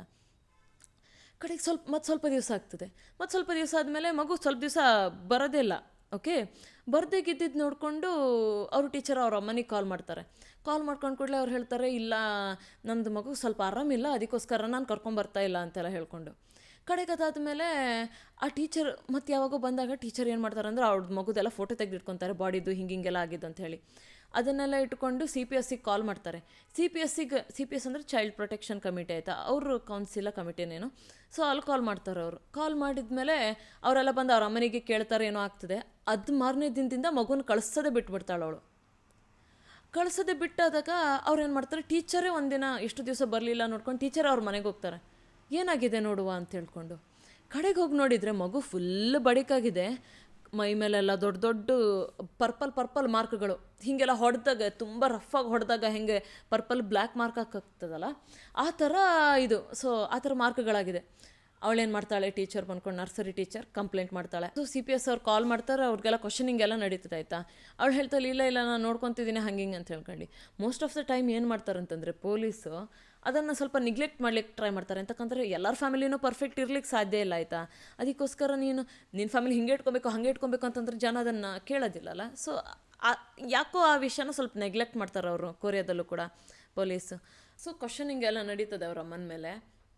ಆದರೂ ಕೂಡ ಪೊಲೀಸ್ ಏನೋ ವಿಷಯಕ್ಕೆ ಬಿಡ್ತಾರೆ ಅವರು. ಓಕೆ, ಬಿಟ್ಟು ಕೂಡಲೇ ಒಂದಿನ ಏನಾಗ್ತದೆ ಅಂತಂದರೆ 119 ಅಂತಂದರೆ ಅಲ್ಲಿ ಇದು ಎಮರ್ಜೆನ್ಸಿ ನಂಬರಿಗೆ ಕಾಲ್ ಬರ್ತದೆ. ಇಲ್ಲ ನನ್ನ ಮಗು ಅನ್ಕಾನ್ಷಿಯಸ್ ಆಗಿಬಿಟ್ಟಿದೆ, ಅನ್ಕಾನ್ಷಿಯಸ್ ಆಗಿಬಿಟ್ಟಿದೆ, ಪ್ಲೀಸ್ ಬನ್ನಿ ಹೆಲ್ಪ್ ಮಾಡಿ ಅಂತ ಹೇಳ್ಕೊಂಡು. ಸೊ ಅವರೆಲ್ಲ ಬರ್ತಾರೆ, ಆ್ಯಂಬುಲೆನ್ಸ್ನವ್ರು ಬರ್ತಾರೆ, ಆ ಮಗುನ ಕರ್ಕೊಂಡು ಹೋಗ್ತಾರೆ, ಹಾಸ್ಪಿಟ್ಲಿಗೆ ಹಾಕಿದ್ರೆ ಇದು ಬಿದ್ದಿದ್ದಕ್ಕಿಂತ ಜಾಸ್ತಿಯಾಗಿ ಅವ್ರ ತಲೆಯಲ್ಲಿ ಫುಲ್ ದೊಡ್ಡದೊಂದು ಹೋಲ್ ಥರ ಆಗಿದ್ದಿರ್ತದೆ, ಒಕ್ಕೋಗಿರ್ತದೆ ಇಡೀ ಬ್ರೇನ್. ಓಕೆ, ಎಂತ ಹೇಳ್ತೀಯ, ಈ ಸ್ಕಲ್ ಪಾರ್ಟ್ ಇದೆಯಲ್ಲ, ಬುರುಡೆ ಪಾರ್ಟ್ ಹೋಗಿದ್ದಿರ್ತದೆ. ಸೊ ಅವರು ಅದು ನೋಡ್ತಾರೆ, ಇದು ಯಾಕೋ ಇದು ಬಿದ್ದು ಈ ಥರ ಆಗ್ಲಿಕ್ಕೆ ಸಾಧ್ಯ ಇಲ್ಲ. ಮತ್ತೊಂದು ಏನಂದರೆ ಇಡೀ ಬಾಡಿಯಲ್ಲಿ ಫುಲ್ ಆ ಬ್ಲೂ ಆ್ಯಂಡ್ ಬ್ಲ್ಯಾಕ್ ಮಾರ್ಕ್ ಇತ್ತಲ್ಲ ಅದೆಲ್ಲ ಸ್ವಲ್ಪ ಫೇಡ್ ಆಗೋ ಸಿಚುವೇಶನ್ ಬಂದಿದೆ. ಅಂದರೆ ಯಾಕೋ ಈ ಮಗು ತುಂಬ ದಿನದಿಂದ ಏನೋ ಒಂದು ಈ ಮಗು ಮೇಲೆ ದೌರ್ಜನ್ಯ ನಡೀತಾ ಇದೆ ಅನ್ನೋದು ಅವ್ರಿಗೆ ಫ್ಯಾಕ್ಟ್ ತಲೆಗೆ ಬರ್ತದೆ. ಇವರು ಅವ್ರ ಅಮ್ಮನಿಗೆ ಹೇಳ್ದೇ ಪೊಲೀಸಿಗೆ ಕಂಪ್ಲೇಂಟ್ ಕೊಡ್ತಾರೆ, ಈ ಥರ ಹಿಂಗಿದೆ, ಈ ರಿಪೋರ್ಟ್ಸ್ ನೋಡಿದರೆ ಈ ಮಗು ಮೇಲೆ ಯಾವುದೇ ಥರ ಅದು ಬಿದ್ದು ಆಗಿದ್ರ ಥರ ಅನ್ನಿಸ್ತಾ ಇಲ್ಲ, ಇದು ಫೋರ್ಸಿಬ್ಲಿ ಈ ಮಗು ಮೇಲೆ ಏನೋ ನಡೆದಿದೆ ಅನ್ನೋದಂತ ಹೇಳ್ಕೊಂಡು ಫೋರ್ಸಿಬ್ಲಿ ಏನೋ ಇದ್ರ ಮೇಲೆ ಟ್ರಾಮಾ ಆಗಿದೆ. ಟ್ರಾಮಾ ಅಂತಂದರೆ ಬರೀ ಇಮೋಷ್ನಲ್ ಟ್ರಾಮಾ ಅಲ್ಲ, ಫಿಸಿಕಲಿ ಏನೋ ಒಂದು ಟ್ರಾಮಾ ಆಗಿದೆ ಅಂತ ಹೇಳ್ತಾರೆ. ಪೊಲೀಸ್ ಆ ರಿಪೋರ್ಟ್ ತೊಗೊಂಡು ಹೋಗ್ಕೊಂಡು ಅವಳಿಗೆ ಮತ್ತೊಂದು ಸಲ ಕ್ವಶನ್ ಮಾಡ್ತಾರೆ, ಏನಮ್ಮ ಇದು ಹಿಂಗಾಗಿದೆ ಅಂತೆಲ್ಲ ಹೇಳ್ಕೊಂಡು. ಸೊ ಅವಳು ಹೇಳ್ತಾಳೆ, ಇಲ್ಲ ನಾನು ಹಿಂಗೆ ಆಟಾಡಿಸ್ತಾ ಇದ್ದೆ, ಆವಾಗ ಬಿದ್ದು ಹೋಯಿತು ಅಂತ. ಬಟ್ ಕಡೆಗೆ ಇವರು ಸ್ವಲ್ಪ ಫಾರೆನ್ಸಿಕ್ ಸೈಂಟಿಸ್ಟ್ಗಳೆಲ್ಲ ಬಂದ್ಕೊಂಡು ಅದನ್ನು ಆ ಮಗು ಮೇಲೆ ಬಿದ್ದಿದ್ದು ಹೊಡೆತನ ಎನಲೈಸ್ ಮಾಡಿಕೊಂಡು ಅದೆಲ್ಲ ನೋಡಿದ್ರೆ ಏನಾಗಿದೆ ಗೊತ್ತಾ, ಅವ್ರು ಹೇಳ್ತಾರೆ ಈ ಥರ ಗಾಯ ಆಗ್ಲಿಕ್ಕೆ ಹೇಗೆ ಸಾಧ್ಯ ಗೊತ್ತಾ, ನೀನು ಫೋರ್ಸಿಂದ ಒಂದು ಕಾಲು ಇಟ್ಕೊಂಡು ಹಿಂಗಂತ ರಪ್ ಅಂತ ಹೊಡೆದಾಗ ಯಾವುದೋ ಒಂದು ಫೋರ್ಸಿಗೆ, ಅಂದರೆ ಆ ತಾಯಿ ಏನು ಮಾಡಿದಾಳೆ, ಆ ಮಗುವನ್ನು ಒಂದು ಕಾಲು ಇಟ್ಕೊಂಡು ಹಿಂಗೆ ತೆಗೆದು ಹೊಡೆದಿದ್ದಾಳೆ ನೆಲಕ್ಕೆ. What makes you so cruel that you do that to your child. ಅಂದರೆ ನಿಮ್ಮ ಸ್ವಂತ ಮಗುಗೆ ಅಷ್ಟು ಮಾಡೋಷ್ಟು ನಿಮಗೆ ಕೆಟ್ಟ ಮನಸ್ಸು ಎಲ್ಲಿಂದ ಬರ್ತದೆ ನನಗೆ ನಿಜ ಅರ್ಥ ಆಗೋದಿಲ್ಲ. ಕಡೆಗೆ ಆ ಬ್ಲಂಟ್ ಫೋರ್ಸ್ ಟ್ರಾಮಾ ಅಂತಂದರೆ ಏನಾದರೂ ಹೀಗೆ ಶಾರ್ಪ್ ಐಟಮ್ ತಾಗದೆ ಆಗಿರುವಂಥದ್ದು ಗಾಯಗಳು. ಓಕೆ, ಸೊ ಶಾರ್ಪ್ ಐಟಮ್ ಅಲ್ಲ ಇದು ಹೊಡೆದಿದ್ದು, ಅದೆಲ್ಲ ನೋಡ್ಕೊಂಡು ಅನಲೈಸ್ ಮಾಡಿದ್ಮೇಲೆ ಅವ್ರಿಗೆ ಗೊತ್ತಾಯ್ತು ಏನೋ ತೊಗೊಂಡು ಇವಳು ಹೊಡೆದಿದ್ದಾಳೆ, ಮಗುನ ಹೊಡೆದಿದ್ದಾಳೆ, ಯಾವುದೋ ತೊಗೊಂಡು ಮಗು ಮೇಲೆ ಹೊಡೆದಿಲ್ಲ. ಅಂದರೆ ಹೆಂಗೆ ಬ್ಯಾಟ್ ಕೋಲು ತೊಗೊಂಡು ಹೊಡಿತಾರಲ್ಲ, ಮಗುವನ್ನು ತೊಗೊಂಡು ಹೊಡೆದಿದ್ದಾಳೆ ಅನ್ನೋದೆಲ್ಲ ಗೊತ್ತಾಗ್ತದೆ. ಅದನ್ನು ನೋಡಿ ಅವ್ರ ಅಮ್ಮನಿಗೆ ಜೈಲಾಗ್ತಾರೆ, ಅದ್ರ ಮೇಲೆ ಕೋರ್ಟಿಂದ ಏನೇನೋ ಇದು ನಡೆಯುತ್ತೆ. ಮಗು ಕಡೆಗೆ ಎಷ್ಟೋ ದಿವಸ ಆದಮೇಲೆ ತೀರ್ಕೊತದೆ. ಆ ವಿಷಯ ಎಲ್ಲ ಕಡೆಗೆ ವೈರಲ್ ಆಗಿ ಇನ್ನೂ ಕೊರಿಯಾದಲ್ಲಿ ಎಷ್ಟೆಷ್ಟೋ ಮತ್ತು ನ್ಯೂಸ್ಗಳು ಬರ್ತವೆ. ಕೊರಿಯಾದ ಎಷ್ಟೆಷ್ಟೋ ಕೇಸ್ಗಳು, ಮುಚ್ಚೋಗಿದ್ದ ಕೇಸ್ಗಳೆಲ್ಲ ಹೊರಗೆ ಬರ್ತವೆ. Everything related to stories like this. ಮತ್ತೊಂದು ಸ್ಟೋರಿ ನೆನಪಾಯ್ತು ನಂಗೆ. ಹಾಗೆ ಮತ್ತೊಂದು ಡಾಕ್ಯುಮೆಂಟ್ರಿ ನೋಡಿದ್ದೆ ನಾನು, ಗೇಬ್ರಿಯಲ್ ಫರ್ನಾಂಡಿಸ್ ಅಂತ ಹೇಳ್ಕೊಂಡು. ಸೊ ಏನಂತಂದರೆ ಅವ್ರ ಅಮ್ಮ, ಅವ್ರ boyfriend same. Why does it, ಯಾಕೆ ಇವೆಲ್ಲ ಸ್ಟೋರಿಗಳು ಒಂದೇ ಥರ ಇರ್ತವೆ, ನನಗೆ ನಿಜ ಅರ್ಥ ಆಗಲ್ಲ. ನಂಗೆ ಒಂದೇ ಅರ್ಥ ಆಗ್ತಿಲ್ಲ ಆಯ್ತಾ. ನಿಮಗೆ ಬಾಯ್ ಫ್ರೆಂಡ್ ಬೇಕು, ನಿಮ್ಮ ಗಂಡ ಇಷ್ಟಲ್ಲ, ಬಿಟ್ರಿ, ಡಿವೋರ್ಸ್ ಕೊಟ್ರಿ, ಬಾಯ್ ಫ್ರೆಂಡ್ ಬೇಕು, ಬಾಯ್ ಫ್ರೆಂಡ್ ಮಾಡ್ಕೊಂಡ್ರಿ, ಮಕ್ಕಳು ಬೇಡ ಫೋಸ್ಟರ್ ಕೇರಿಗೆ ಹಾಕ್ರಿ, ನಾನು ಅದು ಹೇಳೋದು. ಯಾಕೆ ಮಕ್ಕಳಿಗೆ ಯಾಕೆ ತ್ರಾಸ ಕೊಡ್ತಿದ್ದೀರಾ? ಲಿಟ್ರಲಿ. ಸೊ ಏನಾಗಿದೆ ಅಂದರೆ ಈ ಗೇಬ್ರಿಯಲ್ ಫರ್ನಾಂಡಿಸಿನ ಕೇಸಲ್ಲಿ ಇದು ಯಾವುದೋ ಅಮೆರಿಕದ ಸೈಡ್ಗೆಲ್ಲ ನಡೆದಿದೆ ಆಯಿತಾ. ಇದು ನಾನು ನೋಡಿದ್ದು ತುಂಬ 3-4 ವರ್ಷದ ಹಿಂದೆ ಈ ಡಾಕ್ಯುಮೆಂಟ್ರಿ. ಸೊ ನನಗೆ ಅಷ್ಟು ಕರೆಕ್ಟಾಗಿ ನೆನಪಿಲ್ಲ ಈ ಸ್ಟೋರಿ. ಬಟ್ ಏನಾಗಿದೆ ಅಂತಂದರೆ ಅವ್ರ ಅಮ್ಮ, ಅವ್ರ ಬಾಯ್ ಫ್ರೆಂಡ್, ಅವರಿಬ್ಬರದ್ದು ಮಜಾದಲ್ಲಿ ಈ ಮಗುಗೆ ಮಾಲ್ ನ್ಯೂಟ್ರಿಷನ್ ಮಾಡಿ, ಇದು ತುಂಬ ಒಳ್ಳೆ ಬ್ರೈಟ್ ಕಿಡ್, ಸ್ವಲ್ಪ ದೊಡ್ಡದು, ಒಂದು 7-8 ವರ್ಷದ ಹುಡುಗ, very bright kid, very enthusiastic kid, ತುಂಬ ಒಳ್ಳೆ, ಏನು ಹೇಳ್ತೀಯ, ನಾವು ಚೈಲ್ಡ್ಹುಡ್ಡಲ್ಲಿ ಎಷ್ಟು ನಾವು ಪೀಕ್ ಬಿಹೇವಿಯರ್ ಇದ್ದಿರ್ತದಲ್ಲ ಅಷ್ಟು ಒಳ್ಳೆ ಚೈಲ್ಡ್ ಆಯಿತಾ. ಮತ್ತು ಎಲ್ಲರ ಜೊತೆನೂ ವೆರಿ ವೆಲ್ ಬಿಹೇವ್ಡ್ ಚೈಲ್ಡ್ ಆ ಥರ. ಫಸ್ಟ್ ಅವ್ರ ಟೀಚರ್ ನೋಡ್ತಾರೆ, ಇಲ್ಲ ಸ್ಟ್ರಾಂಗ್ ಇದ್ದಾನೆ ಮಗು, ಹೀಗೆ ಒಳ್ಳೆ ಇದೆ ಅಂತ ಹೇಳ್ಕೊಂಡು. ಸೊ ದಿನ ಆ ಮಗು ಹೆಲ್ತಲ್ಲೆಲ್ಲ ಡಿಟೋರಿಯೇಟ್ ಆಗ್ತಾ ಇರ್ತದೆ, ಹೆಲ್ತೆಲ್ಲ ಪೂರ ಅಂದರೆ ಮಗು ಫುಲ್ಲು ಕುಗ್ತಾ ಬರ್ತದೆ, ಮಾನಸಿಕವಾಗಿ ಫಿಸಿಕಲಿ ಕೂಡ. ಅದನ್ನೆಲ್ಲ ನೋಡ್ಕೊಂಡು ಆ ಪ್ಯಾಟರ್ನ್ ನೋಡ್ಕೊಂಡು ಮತ್ತೆ ಸೇಮ್ ಥಿಂಗ್ ಟೀಚರ್ ಹೋಗಿ ಪೇರೆಂಟಿಗೆ ಕೇಳ್ತಾರೆ, ಅವರಿಲ್ಲ ಹಿಂಗೆ ಆಗ್ತಾಯಿದೆ, ನಮ್ಮ ಸ್ವಲ್ಪ ನಮ್ಮದು ಫೈನಾನ್ಷಿಯಲಿ ತೊಂದರೆಯಲ್ಲಿದ್ದೀವಿ, ಅದಕ್ಕೋಸ್ಕರ ನಮ್ಗೆ ಸರಿ ಫೀಡ್ ಮಾಡೋಕ್ಕಾಗ್ತಿಲ್ಲ ಹುಡುಗನಿಗೆ, ಹಾಗೆಲ್ಲ ಹೇಳ್ತಾರೆ. ಆ ಟೀಚರಿಗೆ ಕೂಡ ಫುಡ್ಡೆಲ್ಲ ಸಪ್ಲೈ ಮಾಡ್ತಾರೆ, ಗೌರ್ಮೆಂಟಿನ ಫಂಡಿಗೆಲ್ಲ ಅಪ್ಲೈ ಮಾಡ್ತಾರೆ, ಅದೆಲ್ಲ ಮಾಡ್ತಾರೆ, ಎಲ್ಲರೂ ಹೆಲ್ಪ್ ಮಾಡ್ತಾರೆ ಅವರಿಗೆ ಒಂದು ಬೆಟರ್ ಸ್ಟೇಟ್ ಬರ್ಲಿಕ್ಕೆ ಅವ್ರ ಅಮ್ಮನಿಗೆ. ಕಡೆಗೆ ನೋಡ್ತಾರೆ ಗೇಬ್ರಿಯಲ್ಲಿಂದು ಬಾಡಿ ಮೇಲೆಲ್ಲ ತುಂಬ ಮಾರ್ಕ್ಸ್ ಇರೋದಾಗಲಿ, ತುಂಬ ಏನೇನೋ ಒಂದಿಷ್ಟು ಸೇಮ್ ಬ್ಲಂಟ್ ಫೋರ್ಸ್ ಡ್ರಾಮಾ ಮತ್ತೆ ಪದೇ ಅದನ್ನೆಲ್ಲ ನೋಡಿ ಅವ್ರು ಮತ್ತೆ CPS ಕಾಲ್ ಮಾಡ್ತಾರೆ, ಮತ್ತೆ ಇವರಿಗೆ ಪೇರೆಂಟ್ಸಿಗೆ ಹೋಗಿ ಚೆಕ್ ಮಾಡಿ ಬರಲಿಕ್ಕೆ. CPS ಅವ್ರು ಏನಂತಾರೆ, ಹೋಗಿ ಅವ್ರ ಮನೆ ಬಾಗ್ಲ ಬಡಿತಾರೆ ಆಯಿತಾ, ಬಡ್ದುಕೊಂಡು ಏನ್ರಿ ಹೀಗೀಗಿಂತ ಕಂಪ್ಲೇಂಟ್ ಬಂದಿದೆ ನಿಮ್ಮ ಮೇಲೆ, ನೀವೇನು ಮಾಡ್ತಾ ಇಲ್ಲ ಮಕ್ಕಳ ಮೇಲೆ, ಆ ಥರದ್ದೆಲ್ಲ ಕೇಳ್ತಾರೆ ಆಯಿತಾ. ಸೊ ಕೇಳಾದ್ಮೇಲೆ ಅವ್ರು ಏನಂತಾರೆ, ಇಲ್ಲ ಮೇಡಮ್, ನಾನು ಒಳ್ಳೆ ನೋಡ್ಕೊತಾ ಇದ್ದೀನಿ, ನಮ್ಗೆ ಸ್ವಲ್ಪ ಫೈನಾನ್ಷಿಯಲಿ ತೊಂದರೆ ಇದೆ, ಅದಕ್ಕೋಸ್ಕರ ಮಗು ಬಗ್ಗೆ ಅಷ್ಟು ಕೇರ್ ಮಾಡ್ಲಿಕ್ಕೆ ಆಗ್ತಾಯಿಲ್ಲ, ಸಾರಿ ಅಂತ ಹೇಳ್ತಾರೆ. CPSನವ್ರು ಆ ಮಗುನ ಚೆಕ್ಕು ಮಾಡದೆ ವಾಪಸ್ ಬಂದುಬಿಡ್ತಾರೆ. ಆ ದಿವಸ ಆ ಮಗುವನ್ನು ಚೆಕ್ ಮಾಡಿದಿದ್ರೆ ಗೇಬ್ರಿಯಲ್ ಆ ದಿವಸ ಉಳಿತಿದ್ನೇನು. ಮತ್ತೆ ಸೇಮ್ ಸ್ವಲ್ಪ ದಿವಸ ಆದಮೇಲೆ 911 ಕಾಲ್ಸ್, ಟೀಚರ್ ಮಗು ಬರ್ದಾಗಿದ್ದು ನೋಡ್ತದೆ, ಟೀಚರ್ ಮಾತಾಡ್ಸ್ಲಿಕ್ಕೆ ಹೋಗ್ತಾರೆ, ಟೀಚರ್ನ ಒಳಗೆ ಬಿಡಲ್ಲ ಮಗುವನ್ನು ನೋಡಲಿಕ್ಕೆ ಎಲ್ಲ. ಕಡೆಗೆ ಅದಾದ್ಮೇಲೆ ಮತ್ತೆ 911 ಕಾಲ್, ಹೀಗೆ ಮಗು ಅನ್ಕಾನ್ಷಿಯಸ್ ಆಗಿದೆ ಅಂತ ಹೇಳ್ಕೊಂಡು. ಕಡೆಗೆ ನೋಡಿದ್ರೆ ಏನಾಗಿದೆ ಅಂತಂದರೆ, ಇವ್ರ ಬಾಯ್ ಫ್ರೆಂಡು ಮತ್ತು ಅವ್ರ ಅಮ್ಮ ಹೊಡೆದು ಬಡ್ದು ಆ ಮಗುವನ್ನು ಕ್ಲೋಸೆಟ್ಟಲ್ಲಿ ಹಾಕಿ ಬಂದ್ ಮಾಡಿಬಿಟ್ಟಿದ್ದಾರೆ.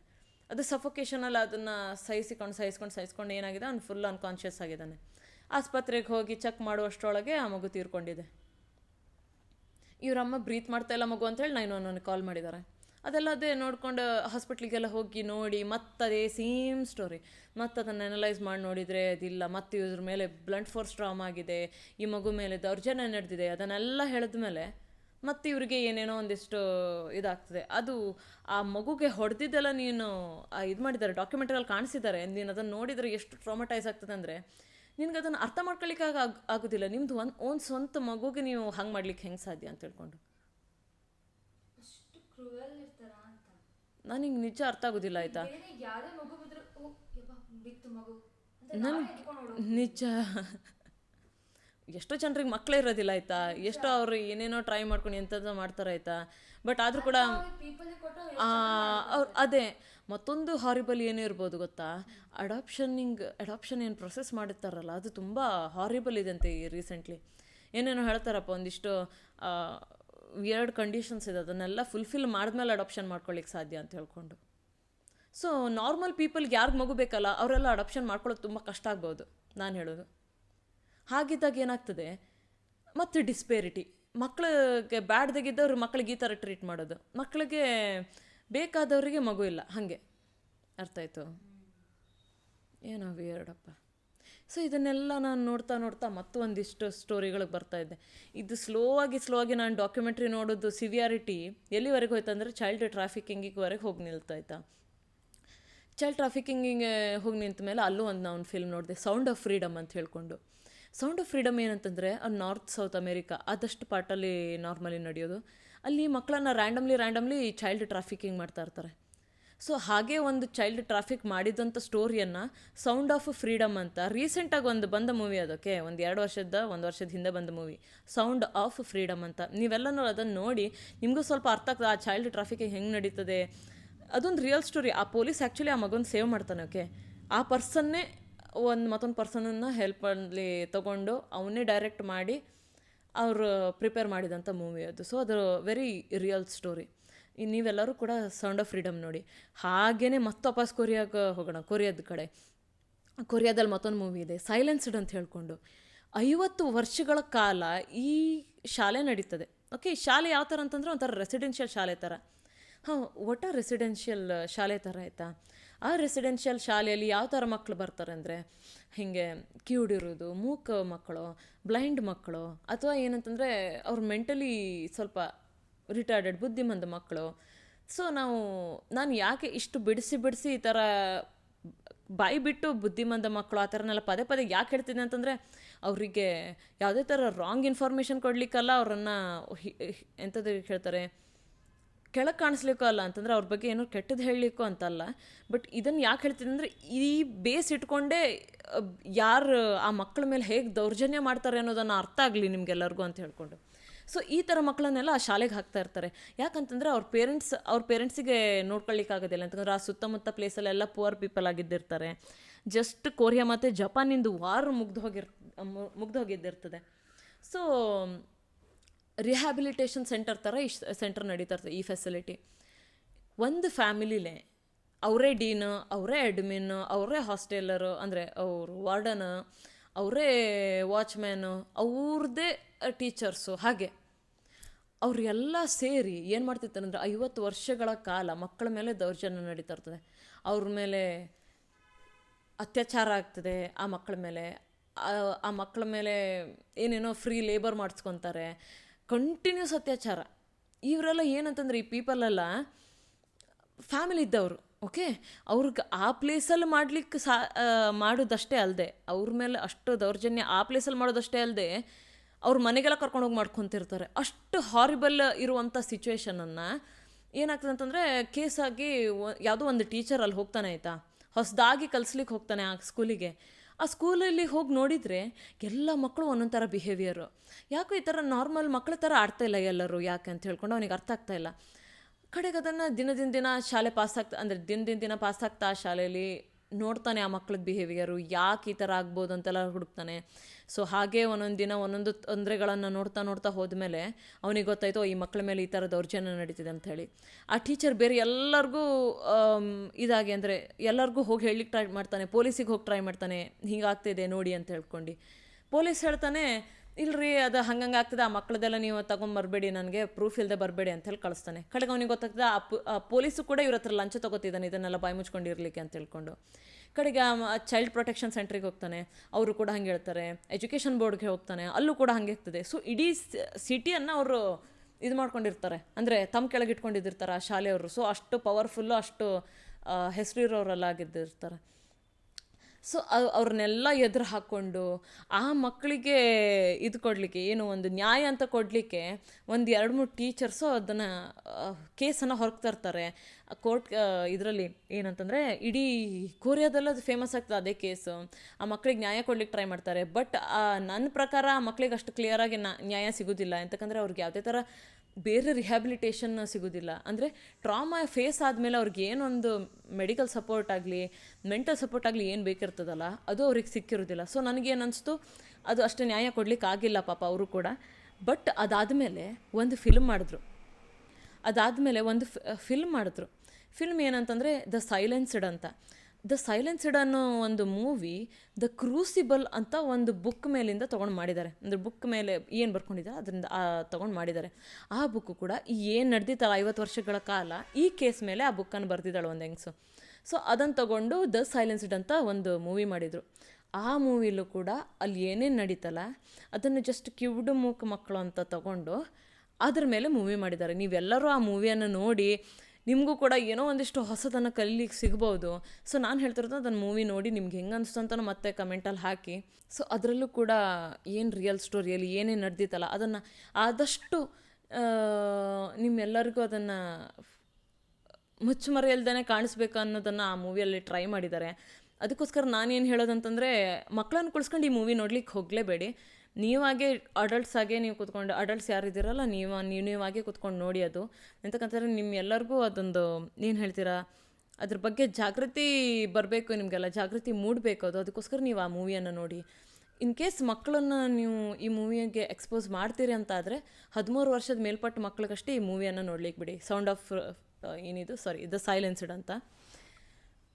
ನೆಕ್ಸ್ಟು ಕಡೆಗೆ ಅದ್ರ ಜೊತೆನೇ ಚೈಲ್ಡ್ ಹುಟ್ಟಿದ ಮೇಲೆ ಇದೆಲ್ಲ ದೌರ್ಜನ್ಯ ನಡೆಯೋದು ಒಂದು ಬದಿ ಆದರೆ, ಮಗು ಹೊಟ್ಟೆಯಲ್ಲೇ ಇರಬೇಕಾದ್ರೆ ಅದ್ರ ಮೇಲೆ ನಡೆಯೋ ದೌರ್ಜನ್ಯನೇ ಒಂದಿಷ್ಟು ಬೇರೆ ಥರ ಇದೆ.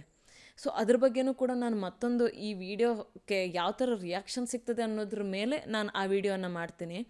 ಸೊ ಆ ವಿಡಿಯೋಗೆ ರಿಲೇಟೆಡ್ ಮತ್ತೆರಡು ಮೂವಿ ಯಾವುದಿದೆ ಅಂತಂದರೆ, ಒಂದು ಹಿಂದಿ ಮೂವಿ ವೆಲ್ಕಮ್ ಹೋಮ್ ಅಂತ ಇದೆ. ಅದನ್ನು ಬಿಟ್ಟರೆ ಮತ್ತೊಂದು ತೆಲುಗು ಮೂವಿ ಯಶೋಧ ಅಂತ ಇದೆ. ಸೊ ಇದು 2 ಮೂವಿಯನ್ನು ನೀವು ನೋಡಬೇಕಾಯ್ತಾ. ಇದೇನಂತಂದರೆ ಮಗು ಹುಟ್ಟಲಿಕ್ಕಿಂತ ಮುಂಚೆ ಮತ್ತು ಅದು ಹುಟ್ಟಿದ ಮೇಲೆ ಅದ್ರ ಮೇಲೆ ಏನು ತೊಂದರೆಗಳಾಗ್ತದೆ ಅನ್ನೋದ್ರ ಮೇಲಿದೆ. ಸೊ ನೀವು ಅದನ್ನು ಕೂಡ ನೋಡಿ. ಈ ವಿಡಿಯೋದು ನಂದು ಐಡಿಯಾಲಜಿ ಏನಿತ್ತಂತಂದರೆ, ಈ ವಿಡಿಯೋ ಮಾಡಲಿಕ್ಕೆ ಜಸ್ಟ್ ಎಲ್ಲರಿಗೂ ಇದೊಂದು ಎಂತಕ್ಕಂದರೆ ಪದೇ ಪದೇ ಜಸ್ಟ್ ನಿನ್ನೆ ನಾನು ಈ ನ್ಯೂಸನ್ನೆಲ್ಲ ಕೇಳಿದ್ದಲ್ಲ, ಮತ್ತೆ ಮತ್ತೆ ಇದು ಬರ್ತಾಯಿತ್ತು ನಂದು ಇನ್ಸ್ಟಾಗ್ರಾಮ್ ಫೀಡಲ್ಲಿ. ಸೊ ಅದಕ್ಕೋಸ್ಕರ ಈ ವಿಡಿಯೋ ಮಾಡಬೇಕಂತ ಅನಿಸ್ತಾ ಇತ್ತು. ಸೊ ನಿಮ್ಗೆ ಈ ವಿಡಿಯೋ ಎಲ್ಲ ಇಂಟ್ರೆಸ್ಟ್ ಬಂತಂತಾದರೆ, ಅಥವಾ ಈ ಥರನೇ ವೀಡಿಯೋಸ್ ಮತ್ತು ಬೇಕಂತಾದರೆ, ಅಥವಾ ಈ ಥರ ರಿಯಲ್ ಇದಕ್ಕೆ ರಿಯಲ್ ಸಿಚುವೇಶನ್ಗೆ, ರಿಯಲ್ ಕೇಸ್ಗಳಿಗೆ ರಿಲೇಟೆಡ್ ಮೂವೀಸ್ ಎಲ್ಲ ನಿಮಗೆ ರಿವ್ಯೂ ಬೇಕಂತಾದರೆ ಈ ಚಾನಲನ್ನು ಸಬ್ಸ್ಕ್ರೈಬ್ ಮಾಡಿ. ನಾನು ಕೂಡ ರಿಯಾಲಿಟಿಗೆ ರಿಲೇಟ್ ಆಗುವಂಥದ್ದು ಮೂವಿಗಳನ್ನು ರಿವ್ಯೂ ಮಾಡ್ತಾ ಇರ್ತೀನಿ, ಒಂದಿಷ್ಟು ಮೂವಿ ರಿಕಮೆಂಡ್ ಮಾಡ್ತಾ ಇರ್ತೀನಿ, ಅಥವಾ ಡಾಕ್ಯುಮೆಂಟ್ರಿ ರಿಕಮೆಂಡ್ ಮಾಡ್ತಾ ಇರ್ತೀನಿ. ಸೊ ಅದಕ್ಕೋಸ್ಕರ ನೀವು ನಿಮ್ಗೆ ಇಷ್ಟ ಆದಲ್ಲಿ, ಈ ವಿಡಿಯೋ ಇಷ್ಟ ಆದಲ್ಲಿ ಸಬ್ಸ್ಕ್ರೈಬ್ ಮಾಡಿ. ನೀವು ಬೇರೆಯವರಿಗೂ ಕೂಡ ಈ ಜಾಗೃತಿಯನ್ನೆಲ್ಲ ಮೂಡಿಸ್ಬೇಕಂತಂದರೆ ಶೇರ್ ಮಾಡಿ ಕೂಡ. ಮತ್ತು ನಿಮ್ಗೆ ಈ ವಿಡಿಯೋ ಹೇಗೆ ಅನ್ನಿಸ್ತು ಅನ್ನೋದನ್ನು ನೀವು ಕಮೆಂಟಲ್ಲೂ ಕೂಡ ಹಾಕಿ. ಸೊ ಈ ವಿಡಿಯೋದಲ್ಲಿ ನಾನು ಯೂಸ್ ಮಾಡಿದಂಥ ಯಾವುದಾದ್ರು ಮೂವಿದು ರಿಯಲ್ ರಿವ್ಯೂ ಬೇಕು, ಅಥವಾ ಅಂದರೆ ಹೋಲ್ ಸ್ಟೋರಿ ಥೈಕೇವ್ ರೆಸ್ಕ್ಯೂ ಥರ ಮಾಡ್ದಂಗೆ ಈ ವಿಡಿಯೋದಲ್ಲಿ ಯಾವುದಾದ್ರು ಮೂವಿ ಬಗ್ಗೆ ಬೇಕು ಅಂದಾಗ ಕೂಡ ಆ ಮೂವಿ ಹೆಸರನ್ನು ಕೆಳಗಡೆ ಕಮೆಂಟಲ್ಲಿ ಬಿಡಿ. ನಾನು ಅದ್ರ ಮೇಲೆ ಹೆಂಗೆ ಎಷ್ಟು ಬೇಡಿಕೆ ಬಂತು ಅನ್ನೋದ್ರ ಮೇಲೆ ನಾನು ಮತ್ತೆ ಆ ಮೂವಿ ಅಥವಾ ಆ ಡಾಕ್ಯುಮೆಂಟ್ರಿ ಮೇಲೆ ಹೋಲ್ ಸ್ಟೋರಿಯನ್ನು ರಿವ್ಯೂ ಮಾಡ್ತೀನಿ, ಹೋಲ್ ಸ್ಟೋರಿ ಹೇಳ್ತೀನಿ. ಸೊ ನಾನು ಮತ್ತೆ ಹೊಸ ವೀಡಿಯೋ, ಹೊಸ ಮೂವಿಗಳ ಜೊತೆ, ಹೊಸ ಮೂವಿ ರಿಕಮೆಂಡೇಷನ್ಸ್ ಜೊತೆ ಬರ್ತಾ ಇರ್ತೀನಿ. ಅಲ್ಲಿವರೆಗೆ ನಮಗೆ ಕಾಯಂ ಸಪೋರ್ಟ್ ಕೊಡ್ತಾ ಇರೋದಕ್ಕೆ thank you so much. Love you. Bye bye.